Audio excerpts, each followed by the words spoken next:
ধর্মঘটকে বাতিল করে দিয়েছে সেই নীতির বিরুদ্ধে এবং কৃষকদের স্বার্থে যে ব্যাঘাত এনেছে তার বিরুদ্ধে এই ধর্মঘট এবং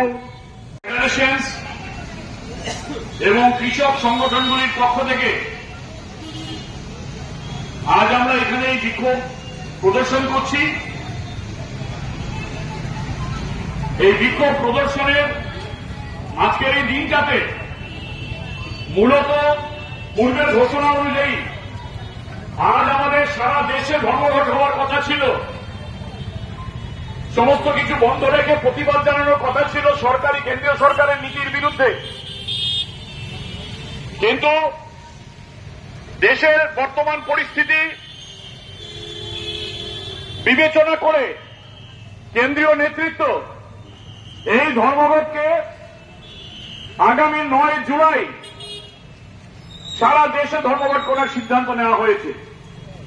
সুতরাং আগামী 9 জুলাই ভারতবর্ষের সমস্ত জায়গায় অফিস, আদালত, যানবাহন সমস্ত কিছু বন্ধ রেখে দেশের কোটি কোটি শ্রমিক, কর্মচারী, শিক্ষক ধর্মঘটে সামিল হবেন এই বর্তমান বিজেপি সরকারের নীতির বিরুদ্ধে। বন্ধুগণ, বর্তমানে শ্রমিক, কৃষক, সাধারণ মানুষ, মধ্যবিত্ত মানুষের বর্তমান অর্থনৈতিক অবস্থা এবং দেশের সামগ্রিক পরিস্থিতি আলাদা করে বলার বিশেষ সুযোগ রাখে না।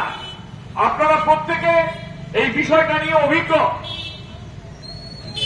সবচেয়ে বড় ব্যাপার, শ্রমিক কর্মচারীরা 200-300 বছর ধরে লড়াই করে যে শ্রমিকের অধিকার সুরক্ষার জন্য আমাদের দেশের আইন তৈরি করেছিলেন, সেই আইন সংশোধন করে বর্তমান সরকার সমস্ত অধিকারকে মালিক শ্রেণীর হাতে তুলে দেওয়ার সমস্ত রকমের ব্যবস্থা গ্রহণ করেছে এবং শ্রমিক আইনগুলিকে সংশোধন করে তারা জুলাই নেওয়া হয়েছে।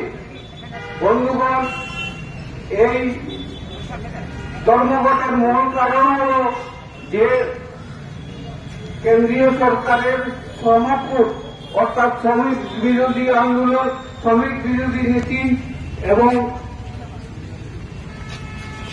শ্রমকূট যে